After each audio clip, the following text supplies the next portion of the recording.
नमस्कार, क्रांती न्यूज मध्ये आपलं स्वागत आहे। प्रत्येक समाजामध्ये विवाह संस्था असते।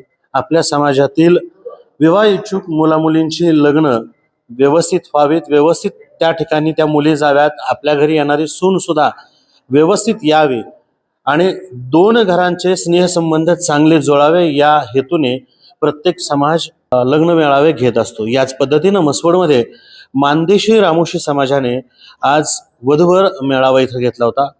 मोठ्या प्रमाणामध्ये या ठिकाणी समाज बांधव एकत्रित आलते।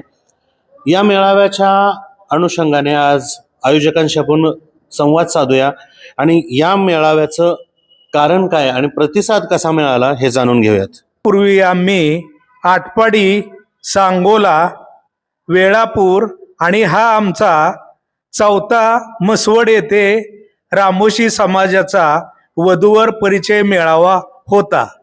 आमचा उद्देश ह्या मानदेश मध्ये आपले 7-8 जे तालुके आहेत त्यात सांगोला, माळशिरस,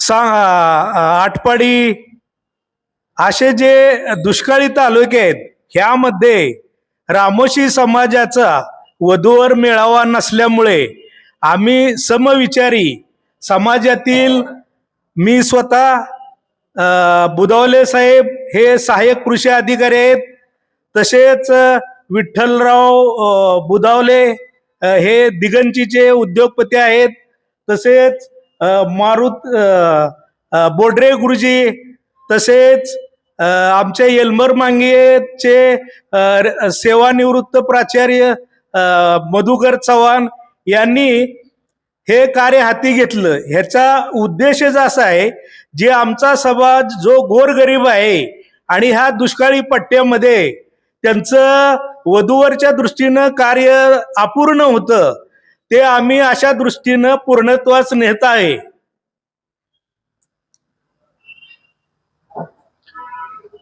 नक्कीच अशा पद्धतीचे लग्न सोहळे म्हणजेच वधूवर सूचक मंडळाने जर नियमितपणे अशा कार्यक्रमांचं आयोजन केलं तर जे समाज जो विखुरलेला आहे, जो समाज एकत्रित येण्यासाठी प्रयत्न केला जातो तो समाज किमान या कार्यक्रमामुळे एकत्रित येईल आणि दोन कुटुंबाचं एक चांगल्या पद्धतीनं मनोमिलन होईल।